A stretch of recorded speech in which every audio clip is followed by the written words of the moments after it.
Vậy là chào chị Connie Muller. Quay bên nào vậy? À, quay cái tượng đài bên kia. Quý vị các bạn ơi, đó quý vị các bạn có thấy cái tượng đài bên kia không?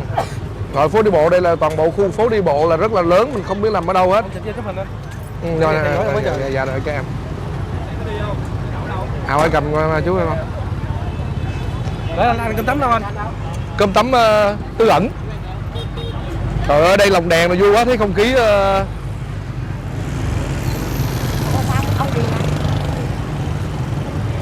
đi băng đường hơi kỳ á. Bác Tôn kính yêu đó. Và Chủ tịch Tôn Đức Thắng có thể nói là người học trò ưu tú của Chủ tịch Hồ Chí Minh.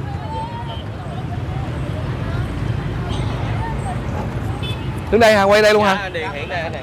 Vậy cái anh Điền đi vô, em làm cảnh chuyện cái anh Điền đi vô, anh Điền nó để vô game mình Điền đi kiếm vậy theo ý mấy bạn á. Rồi vậy hả? Rồi ok. Ba bộ câu hỏi bỏ dưới cuối cùng. Ba bộ. Răng anh có dính gì không? Có dính ớt dính hành không? Không anh. Ok. Nãy sao ăn lẹo á. Rồi con, ok con. Rồi lùi luôn, lùi hết luôn, lùi hết luôn. Lùi hết đây. Dạ rồi. Rồi em xuống là anh Điền nấu luôn anh Điền ạ. Rồi ok. Rồi chơi luôn ha. Rồi anh đâu cần này đâu. Rồi anh vô chào đầu luôn nha. Dạ rồi, máy chạy. Ba. Kêu. Chào mừng quý vị và các bạn đang đến với chương trình quà tặng bất ngờ. Chương trình quà tặng bất ngờ do Đài truyền hình Thành phố Hồ Chí Minh phối hợp cùng công ty Color Entertainment sản xuất với sự đồng hành của nhãn hàng Colorman Food Mart. Và kính thưa quý vị và các bạn, Colorman đang đứng ngay tại trung tâm của phố đi bộ Nguyễn Huệ tại thành phố Long Xuyên, tỉnh An Giang. Và thực sự mình rất là hạnh phúc và mình cảm thấy rất là tự hào khi đứng ngay phía trước tượng đài của Chủ tịch Tôn Đức Thắng kính yêu của chúng ta. Và bây giờ thì để không làm mất quý vị thời gian của quý vị hơn nữa, bây giờ Colorman sẽ di chuyển vào trong khu vực ghi hình để chúng ta bắt đầu trò chơi game show quà tặng bất ngờ. Đây là một game show vô cùng thú vị, có 5 câu hỏi. 5 câu hỏi, quý vị và các bạn chỉ cần vượt qua 5 câu hỏi là sẽ nhận được món quà tặng bất ngờ của mình bằng tiền mặt 10 triệu đồng. Thể lệ như thế nào, Colorman sẽ tiếp tục phổ biến đến quý vị và các bạn tiếp theo. Nào, mời mọi người cùng theo Colorman đi tìm thí sinh ngày hôm nay nào.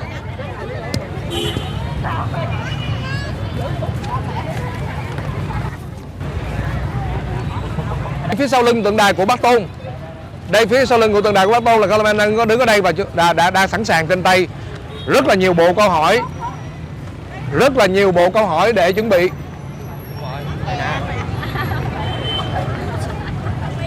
Dạ, mình sở dĩ mình đi vòng vòng là không có gì đó, tại ánh nắng mặt trời á. Ở đâu mà mình thấy mặt trời là mình phải đưa mặt về hướng đó cho mặt mình nó sáng.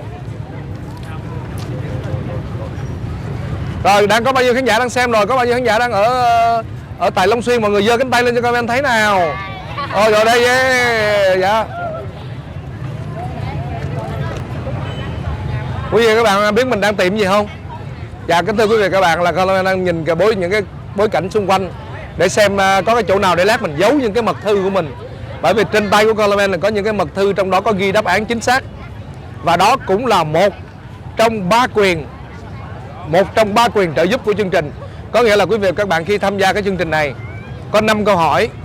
Hỏi câu đầu tiên rất dễ, quý vị và các bạn bí lập tức sẽ có 3 quyền trợ giúp. Quyền trợ giúp thứ nhất đó là quý vị và các bạn có thể gọi điện về cho người thân hỏi đáp án, hoặc quý vị và các bạn có thể mời bất kỳ một cái người nào ở trong khu vực gần đây lân cận để hỏi đáp án. Hoặc là một cái giải pháp an toàn nhất, cái quyền lựa chọn an toàn nhất đó là quý vị và các bạn nói ơi Colorman cho mình xin đáp án luôn, mình có sẵn đáp án trong túi quần luôn, sẽ móc ra đưa cho bà con. Nhưng với điều kiện, với cái đáp án mà chính xác của Colorman thì mọi người phải thực hiện một thử thách, mà một thử thách đó là mình đang dòm chỗ nào để mình giấu mật thư. Có thể nói đó là cái mật thư của Colorman và đó chính là đáp án chính xác. Rất là đơn giản, 5 câu mà có tới 3 quyền trợ giúp. Nhưng mà 3 quyền trợ giúp này chỉ được rơi vào 4 câu đầu tiên thôi. Còn câu thứ 5 là cái câu chốt hạ, mà mình gọi là cái câu đó là cái giải thưởng đặc biệt là 10 triệu. Thì chúng ta sẽ không được có quyền trợ giúp nào cả. Ngoại trừ trường hợp quý vị và các bạn không sử dụng một cái quyền trợ giúp nào cho trong 4 câu trước đó, thì quý vị và các bạn sẽ được quyền sử dụng một quyền trợ giúp cho câu hỏi thứ 5 là câu đặc biệt. Rồi, bây giờ chương trình sẽ được phép bắt đầu. Ở đây có ai sẵn sàng chơi game không nào? Rồi xin mời em mặc cái áo em đúng không? Dạ em. Rồi khăn rằn của em đẹp quá. Dạ. Khăn rằn em mua đâu vậy? Hâm mộ anh. Anh biết là nhân khăn rằn em ở đâu đẹp vậy? Dạ em biết bữa nay em gặp anh em hâm mộ em phải mua cái này để đi gặp anh. Em rất hâm mộ. Ồ. Em tên gì? Xin lỗi Dạ, em. dạ em tên Mỹ Duyên. Ủa lo sao không nghe được vậy? Rồi em quý vị các bạn chờ trong ít phút nha, đang chờ chỉnh âm thanh để coi cái tiếng tâm như thế nào ạ. Câu hỏi. Nhưng mà quý vị mà bà con cô bác cũng vui lòng là đừng có nhắc tuồng nha. Tại vì quý vị các bạn mà nhắc câu trả lời là xem như là phải hỏi là còn câu hỏi khác. Là câu hỏi đó là vô hiệu. Câu trả lời đó xem như là vô hiệu. Có cho em làm nháp lần. Làm nháp hả? Hay là làm vuông? Không, thí dụ ha, anh nói tại vì em là người đầu tiên thì anh thí dụ anh sẽ cho em một cái câu. Chủ tịch Tôn Đức Thắng sinh năm nào và mất năm nào? Đó, mình đứng ngay cái tượng đài luôn. Trả lời chưa hay là chút xíu nữa trả? Đó, rất là đơn giản luôn. Đôi lúc có những cái câu nó đơn giản như vậy mà chúng ta không nắm được. Đó, bây giờ các bạn thấy không? Đó, với người chơi đầu tiên. Được may mắn. Giờ may mắn đó không? Rồi. Rồi, câu thứ nhất. Rồi, câu thứ nhất là làm cách nào mà để bạn có thể thức 7 ngày mà bạn không thấy mệt?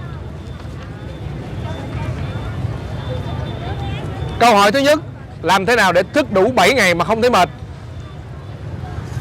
Phải có mẹo. Có mẹo không vậy? Anh nghĩ là cũng không có gì mẹo hết. Theo như đáp án trên tay của anh là nhưng cũng không có gì là mẹo hết. Và 20 giây đã trôi qua, em có 60 giây để trả lời mỗi một câu hỏi. Nếu em thấy khó quá thì em có thể tìm một cái quyền trợ giúp nào đó. Được chưa? Dạ cho em xin quyền trợ giúp. Rồi, xin quyền trợ giúp. Em muốn gọi điện về nhà, gọi người thân hay là em muốn tìm một người nào đó để cho em một cái đáp án? Dạ em xin hỏi người xung quanh. Không, em phải chọn một người nào đó hên xui. Em thấy bạn nào sáng sủa em chọn đại, bạn đó trả lời cho em một câu. Chị Áo Hồng hả? Chị này ban tổ chức. Chị không đeo thẻ. Ban tổ chức phải đeo thẻ vô. Dạ anh áo xanh. Rồi xin mời anh. Anh đồng ý lên giúp chị. Rồi. Anh nãy có nghe câu hỏi của mình không? Rồi. Làm thế nào mà để cho mình có thể làm thế nào để cho mình có thể thức 7 ngày mà mình không thấy mệt? Tôi là không ngủ. Không ngủ là thức. Đúng không? Cụ thể hơn chút xíu. Có nghĩa là làm việc. Có nghĩa là một khi đã ngủ rồi. Làm thế nào để bạn có thể thức 7 ngày? 7 ngày bạn thức mà bạn vẫn không thấy mệt? Là không ngủ. Ngoài thời gian ngủ là thức. Đúng không? Nhưng mà nếu bạn không ngủ là sao bạn thức? Bạn làm sao bạn không thức 7 ngày mà sao bạn chịu nổi? Có nghĩa là ngoài cái thời gian là mình đã ngủ rồi thì mình sẽ thức. Có nghĩa là 8 tiếng là mình đã ngủ rồi. Ngoài cái thời gian ngủ là mình đã Cũng hợp lý. Hợp lý. Cũng hợp lý. Thì có nghĩa là không ngủ là sẽ thức. Ngoài cái thời gian mình ngủ là có vẻ như đáp án này là cũng có cơ sở lý luận. Dạ. Nhưng mà thực ra thì nó không trùng khớp với đáp án, mà đáp án mình nó rất là đơn giản luôn. Là bạn chỉ cần ngủ đủ 7 đêm thì 7 ngày bạn thức là bạn sẽ rất là khỏe. Nhưng mà nó cũng đó thì cũng là tương đương là vậy thôi. Nhưng mà cái cách lý luận nó khác nhau thôi. Dạ đúng rồi, cũng tương đương là không ngủ là thức, đúng rồi. Thức thì không ngủ. Nhưng mà ngủ đủ nó khác. Đúng không? Ngủ đủ 7 đêm nó khác. Cũng có ngủ ở trong đó, cũng có để làm việc. Rồi đó, quý vị các bạn thân mến, không tưởng là dễ nhưng mà là khó. Cái câu hỏi rất đơn giản. Làm thế nào để bạn có thể thức 7 ngày mà bạn không mệt? Thì bạn chỉ cần ngủ đủ 7 đêm thôi. Là có thể là ngủ đủ giấc. Ngủ đủ giấc. Chỉ cần một đáp án của bạn là ngủ đủ giấc là xong. Thì bạn không mệt thôi, có gì đâu, đúng không? Dạ. Rồi, còn ngủ đủ giấc có thể bạn ngủ 7 đêm hoặc là bạn ngủ 6 đêm, không biết ngủ đủ giấc là mình có thể 7 ngày là coi như cả một tuần lễ mình đều rất là khỏe khoắn. Rồi thôi thì cho em xin câu hỏi nữa. Em người đầu tiên mà Rồi, quý vị các bạn ơi, đây người đầu tiên mình có cho thêm một cơ hội nữa không ạ? Rồi, ok, rồi đồng ý, một cơ hội nữa. Sao rồi về sẽ giúp sao? Rồi, bây giờ người trợ giúp người trợ giúp em giới thiệu em tên gì? Em tên là Quỳnh Văn Võ, hiện tại đang làm bên Rồi em Quỳnh Văn Võ, Dạ. làm ở ngân hàng Thăng Long. Kiên Long hả? Dạ, Kiên Long rồi. Rồi cảm ơn em đã đến để trợ giúp cho bạn Mỹ Duyên của chúng ta. Mặc dù là đã cố gắng, em cũng có một cơ sở lý luận tương đối, nhưng mà cuối cùng mình cũng đáp án nó chưa hợp lý lắm. Và thôi bây giờ chúng ta sẽ bắt đầu lại, xem như là xé nháp Dạ, câu hỏi đầu tiên với thí sinh đầu tiên. Ok. Dạ. Rồi nhưng mà cũng có một phần quà của chương trình xin gửi Bill gửi tặng em. Đây là một cặp nước mắm của nước tương của Coleman. Rồi. Con bắt cô mình lại. Rồi bây giờ câu tồn ha. Ok rồi. Thôi thì giờ mình là bắt đầu lại với cái câu hồi nãy. Cũng không ai câu. Rồi giờ câu đầu tiên cho em một câu rất là dễ là chúng ta đang đứng sau lưng tượng đài của Chủ tịch Tôn Đức Thắng, của bác Tôn kính yêu chúng ta. Bác Tôn sinh năm nào và mất năm nào? Dạ, em xin trả lời câu hỏi đầu tiên.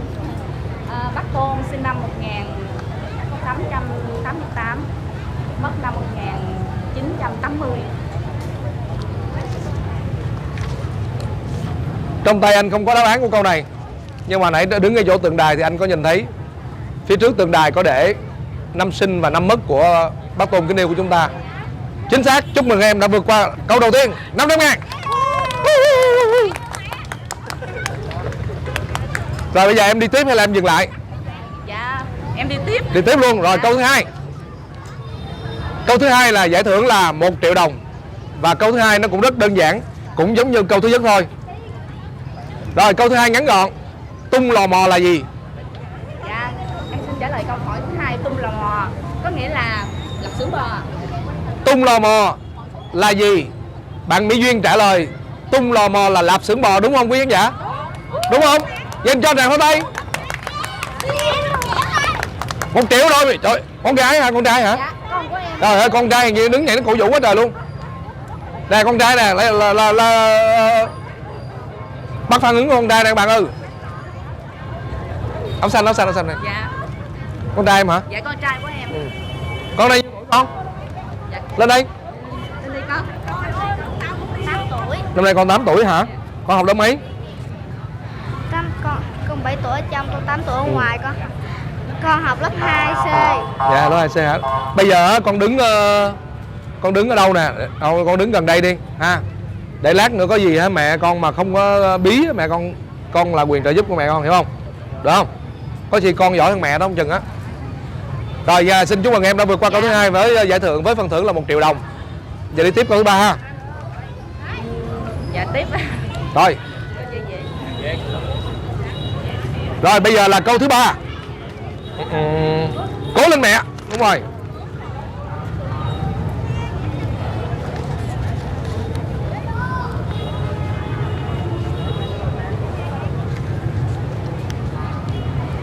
Rồi sau đây là câu thứ ba. Em biết ông Thoại Ngọc Hầu không? Dạ, em có biết một gì. Rồi ok, biết chút là được rồi. Ông Thoại Ngọc Hầu là người có công lớn với việc khai phá và mở mang vùng đất An Giang. Long Xuyên mình là thuộc An Giang đúng không? Nhưng mà ông là người gốc ở miền nào trên đất nước ta? Ông có phải là người ở An Giang hay không? Thật ra thì ông ở miền nào? Em hãy nhớ là em còn 3 quyền trợ giúp, đúng không? Em trả lời hai câu đúng rồi, mà không cần quyền trợ giúp. Bây giờ em còn 3 quyền trợ giúp.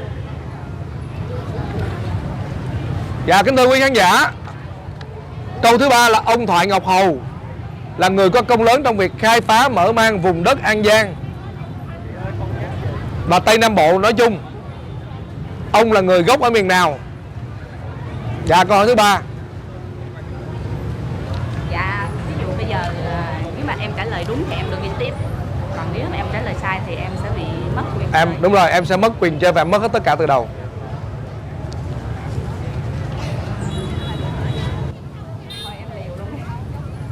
Rồi, em còn quyền trợ giúp mà. Em còn 3 quyền trợ giúp, phải nhớ em còn 3 quyền trợ giúp. Quyền trợ giúp thứ nhất là em có thể gọi điện về nhà hỏi người thân. Hoặc quyền trợ giúp thứ hai, là em có thể tìm một người nào trong khu vực này mà em cảm thấy là có thể giúp được em, đúng không? Và quyền thứ ba là anh sẽ cho em một đáp án. Nhưng mà với điều kiện em phải thực hiện theo một cái yêu cầu nào đó của anh.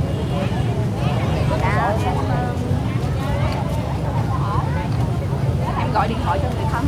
Rồi gọi người thân rồi em gọi lại luôn, em mở loa lên anh nha. Dạ. Rồi bạn Mỹ Duyên đang bắt đầu gọi điện thoại cho người thân. Mỹ Duyên bạn thân mến, và con Long Xuyên ơi, chúng ta đổ ra đây để tham gia chương trình và xem game show trực tiếp và tặng bất ngờ nha bà con ơi. Em gọi ai vậy? Gọi cho anh trai. Anh trai của em. Rồi. Em bấm cái luôn.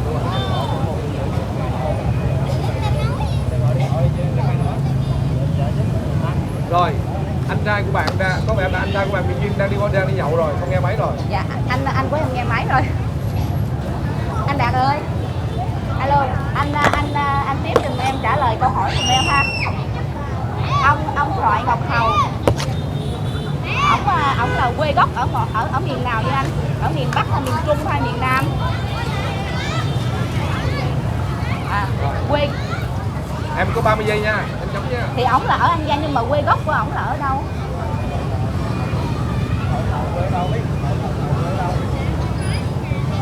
Ở miền Bắc hay miền Trung không? Còn 10 giây. Rồi cảm ơn anh nha. Rồi em có đáp án chưa? Dạ em phân dân nói là em có thể trả lời là địa điểm hay là người miền Trung hay miền Không, Bắc gì không? anh chỉ hỏi em là ở người miền nào thôi, miền Trung, miền Bắc, miền Nam. Ba miền đó em tự ra chọn. Dạ em xin trả lời đó là người miền Trung. Tại sao em nghĩ là người miền Trung? Tại vì em loại trừ thôi, em hên xui. Hên xui đó hả? Dạ em nghĩ một mà nếu mà không phải người miền Nam thì còn hai cái người miền Bắc hoặc là người miền Trung. Tại sao em không nghĩ là người miền Bắc? Em chưa nghĩ tới. Thôi bây giờ là đáp án của chương trình nha. Rồi trước khi đi vào đáp án chương trình thì anh xin cho em thêm một ít thông tin và quý khán giả ở đây chúng ta một ít thông tin cũng như là quý khán giả đang xem đài. Ông Thoại Ngọc Hầu, tên thật là Nguyễn Văn Thoại, sinh ngày 26 tháng 11 năm Tân Tỵ năm 1761, niên hiệu Cảnh Hưng thứ 22, tại xóm An Trung, làng An Hải, thuộc huyện Diên Phước, phủ Điện Bàn, tỉnh Quảng Nam. Thời Nguyễn mà nay thuộc phường An Hải Tây, quận Sơn Trà, thành phố Đà Nẵng. Vậy là miền gì? Dạ miền Trung. Miền Trung rồi, bắt tay em. Chúc mừng em. Dạ. Rồi chúc mừng là Mỹ Duyên đã vượt qua vòng 3 với phần thưởng là 2 triệu đồng. Giờ đi tiếp không? Dễ không? Dạ. Nếu mà đi qua câu thứ 4 là em sẽ được 5 triệu đồng. Đó là Tết này coi như là Tết này là ấm êm rồi đúng không? Bạn nói đây á, Tết này ấm êm rồi đó. Dạ em xin đi tiếp. Đi tiếp luôn đúng không? Dạ. Em còn 2 quyền trợ giúp nữa. Dạ. Nhớ nha, Dạ. 2 quyền trợ giúp nữa. Rồi, 2 quyền trợ giúp nữa thì là một quyền là em đã gọi cho người thân rồi, thì em phải chọn một người nào trong đây, hoặc là em phải nhờ lấy đáp án của anh. Dạ. Nhưng mà anh nói trước lấy cái đáp án của anh là em mệt lắm, anh nói trước á, vất vả lắm. Rồi, anh không biết, hết xui. Rồi bây giờ chúng ta bước sang câu thứ 4.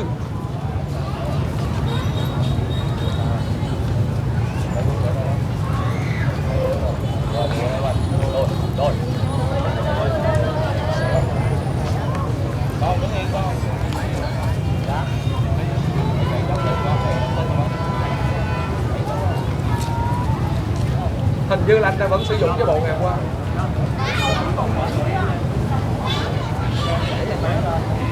Rồi, anh cho em câu thứ 4 nha. Bước lên đi lấy cái bộ kia đi. Cái bộ này tự nhiên cái bộ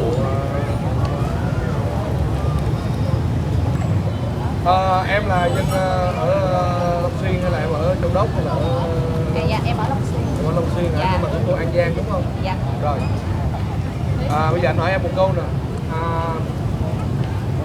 Miền Tây mình á nổi tiếng có một cái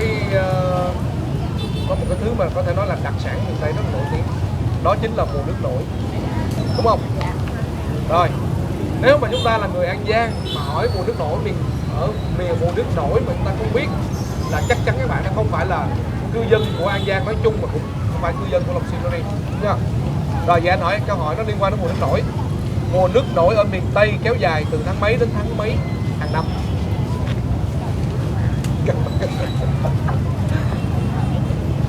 Mùa nước nổi miền Tây kéo dài từ tháng mấy đến tháng mấy hàng năm?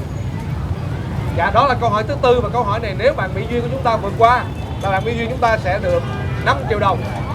Bạn là người Long Xuyên cũng là An Giang, bạn thì bạn có biết mùa nước nổi, nhưng mà mùa nước nổi từ tháng mấy tới tháng mấy bạn đang suy nghĩ. Còn quý vị các bạn thì sao? Cũng đang suy nghĩ và đang ra Google đúng không? Rồi, còn bao nhiêu giây? Chúng ta chỉ có 60 giây, còn bao nhiêu giây? Dạ, em xin quyền trợ giúp. Xin quyền trợ giúp nữa hả? Dạ, Rồi em chọn ai? Em chọn ai? xài. Anh có một bạn chú bé đưa tay kìa. Dạ, em xin nhờ các anh nói đi. Anh Âu Len hả? Rồi vô đây con. Rồi em tên gì? Dạ em tên là Minh Phương. Minh Cương hả? Em công tác ở đâu? Dạ em là Sinh viên Đại học An Giang rồi, vậy thôi trả lời đúng chắc rồi. Không đồng ý. Không đồng ý với bạn. Không quen biết, vô tình mà. Rồi không quen biết sao thì. Rồi thôi giờ bước vô sáng này chút xíu để cho anh em ơi. Rồi ok, nữa nha. Rồi bạn Minh Cương đúng không? Học Đại học An Giang.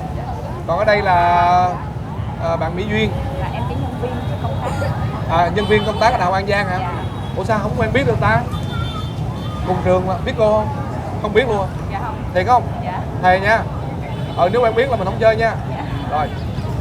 Câu hỏi thứ tư, mùa nước nổi ở miền Tây kéo dài từ tháng mấy đến tháng mấy hàng năm? từ tháng 7 đến tháng 8 âm lịch. Tháng 7 đến tháng 8 âm lịch. Dạ.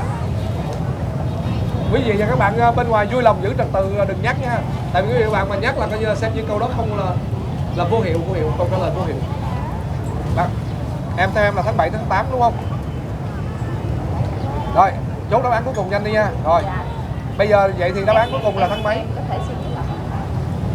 Suy nghĩ lại gì? Ý là em tập hợp giữa hai ý kiến của em. Tùy em. Đáp án cuối cùng vẫn nằm ở em, còn Dạ. đây là ban này gợi ý nha em. Dạ. Rồi từ tháng mấy tới tháng mấy?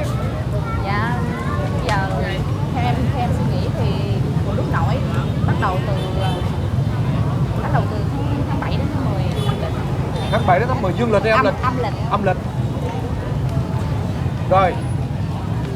Hàng năm thì như quý vị các bạn cũng biết rồi đó, là cái mùa nước nổi mình sẽ diễn ra trong vòng 3 tháng chứ không phải là 1 tháng.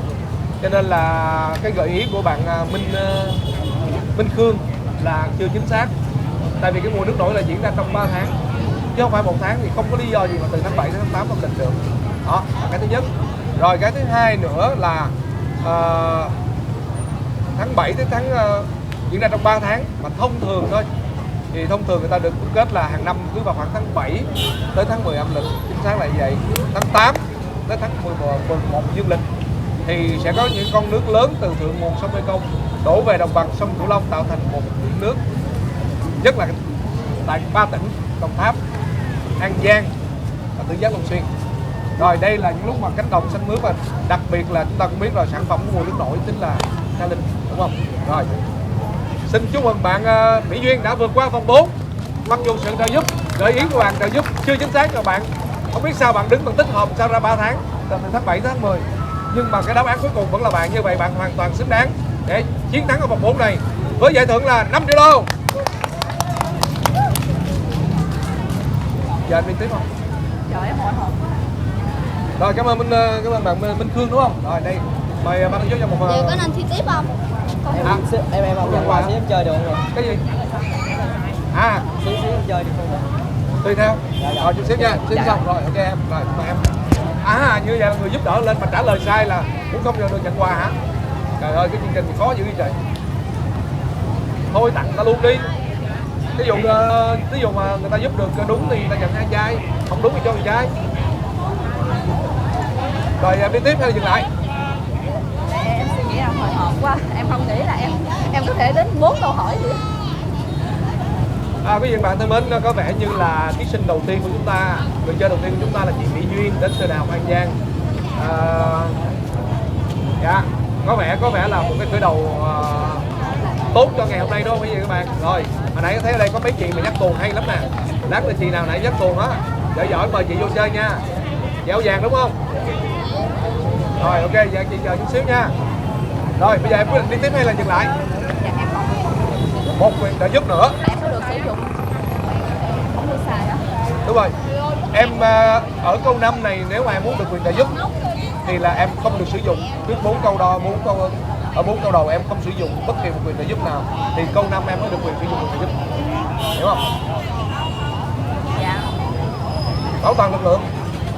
Ăn cái Tết ấm êm hay là tiếp tục ăn cái dừng chơi được rồi kìa. Rồi đi tiếp hay dừng lại, bà con chơi kia thôi. Dừng lại đi ha, 5 triệu rồi ha. Tiếp đi, rồi đi. À, con trai máu quá nè. Tiếp luôn. Hay là thôi. Không, em xin có vài lời là em cảm thấy mình rất là vui mừng và may mắn mà khi được tham gia một cái chương trình thật là bất ngờ như vậy, mà để đạt được cái câu hỏi là đạt tới 4 câu hỏi rồi. Em cảm thấy em rất là vui, là mừng dữ lắm rồi. Nên em Anh em là câu hỏi thứ 5 nó cũng dễ lắm luôn á. Chơi luôn mẹ ơi.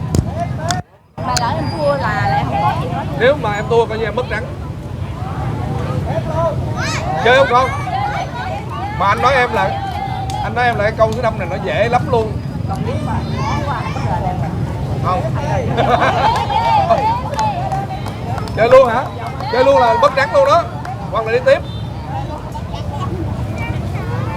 phải em còn được một quyền trợ giúp em cũng sẽ chơi. Rồi vậy thôi quyết định đi rồi. Quyết định đi rồi chơi cái tiếp. Em cảm thấy em quá may mắn rồi, em xin dừng lại ở đây. Rồi ok thôi. Như vậy là bạn muốn dừng lại ở đây để bảo toàn giải thưởng 5 triệu. Vì bạn muốn nhường lại 5 triệu cho người chơi kế tiếp, Dạ, đúng rồi, không? dạ. Chứ mình lấy luôn 10 triệu cũng hơi kỳ ha, đúng không? Nhưng mà thật ra mình biết bạn không tự tin ở cái câu cuối cùng. Và cái câu cuối cùng này nó dễ tới cái mức mà anh nghĩ em mà gật đầu là em thắng rồi. Nhưng rất tiếc em đã từ chối nó. Dạ. Dù sao đi nữa, xin chúc mừng em. Dạ. Rồi mời bạn. Rồi bây giờ xin mời một vị khách đặc biệt của chúng ta lên trao tặng món quà bất ngờ dành cho chị Mỹ Duyên. Ơi dắt một đống rồi chị. Em lãnh được cái thưởng, mới nhận thưởng em nhận đi. Em mới nhận được nhiêu đây rồi anh? Ở đâu em? Em mới nhận được. Ok rồi đây. Không, của em. Của em hả? Của em nãy giờ đợi em nhận thưởng nè. Rồi vậy em qua em nhận đi. Chưa. Chúc hương dừa. Trời ơi. Chị ạ. Cô vừa đang có mặt ở phố đi bộ Nguyễn Huệ, thành phố Long Xuyên. Đây cầm bớt cho rồi. Chị Duyên theo anh Calamen để mình giải thưởng cho anh thôi. Rồi. Dạ đây anh. Còn đây là duyên của em nha. Đây giải thưởng còn nhiều lắm đâu quý bà cô chú chị ơi. Chơi chương trình rồi lấy giải thưởng nha để ăn Tết. Ồ đây thứ 5. Dạ. Rồi. 500. Không cố tình mà anh Cương đưa. Ủa? Không vui rồi đó. Ta được 5 triệu đưa 500 nội. Rồi đây con vô đây. Giải thưởng là nào quý bà cô chú chị ơi. Rồi bây giờ là một lần nữa tôi được chúc mừng bạn Mỹ Duyên là cái người chơi đầu tiên của chương trình mà có vẻ là rất là thuận lợi, và hy vọng ngày hôm nay là mình mong rằng là những cái người chơi kế tiếp chúng ta cũng còn ít nhất là 3-4 người chơi nữa, và hy vọng nếu như người chơi nào đi càng sâu đó thì hy vọng là giải thưởng sẽ càng nhiều đó. Rồi bây giờ là dừng lại, còn một câu cuối cùng mà không trả lời. Dạ. Thôi Tại không còn Vậy quyền ấm trợ em giúp. mà Dạ vậy. hết cho em quyền trợ giúp đi rồi em chơi. Dạ em hết quyền trợ giúp rồi. chốt rồi, uổng quá vậy. Em không còn quyền trợ giúp. Đừng nghe anh Cương vừa là dụ hồi là em mất trắng luôn rồi. Thôi xin chúc em vài bước ra kia có ban tổ chức sẽ gửi cho em tiền mặt ngay từ tới tiếp luôn.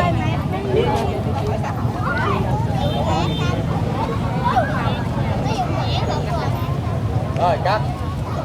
Rồi đã bao nhiêu khán giả xem livestream vậy? 3.000 hả? 3.000 chút xíu nữa đi, thêm một thí sinh đi nha bà con. Ban tổ chức ơi, cho livestream thêm một thí sinh và một người chơi nữa nha. Đang có 3.000 khán giả lận. Rồi.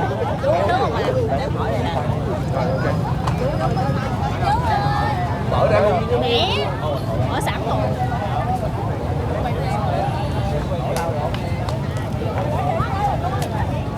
Rồi quý bà con cô bác ơi, vì chương trình là mình phát sóng truyền hình cho các bạn, đừng có quay phim hay livestream giùm nha. Mọi người cho mình thoải mái, cho mình đừng quay phim nha, giúp giùm chúng cái đó nha. Chạy lên nè, phải thôi đừng hết rồi máy rồi chạy lên. Xin chụp hình đó, chụp hình đó. Con đưa máy đi, con đưa máy đi, tôi cho thủ chụp này, máy chưa ra nè. Máy xong nha anh ơi. Chào tạm biệt này luôn đi. Dạ kính chào quý vị khán giả, Calamen đang có mặt tại trung trung tâm của thành phố Long Xuyên. Đây là phố đi bộ Nguyễn Huệ và mình đang đứng ngay sau lưng tượng đài của chủ tịch Tôn Đức Thắng, Bác Tôn Chỉ Niêu chúng ta. Rất đông đảo khán giả đang tập trung tại khu vực này, rất là vui luôn trong những ngày cận Tết. Dễ thương luôn đó, thấy con nha, con coi nha. Ok. Ô sao con đi vô được, cái bụng con đưa vô được hay vậy? Chỉ chú đi qua coi. Trời ơi, bụng luôn ngang bụng nó luôn. Rồi, nghe con.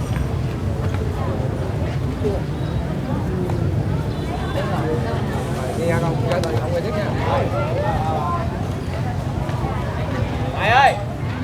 Mày chạy!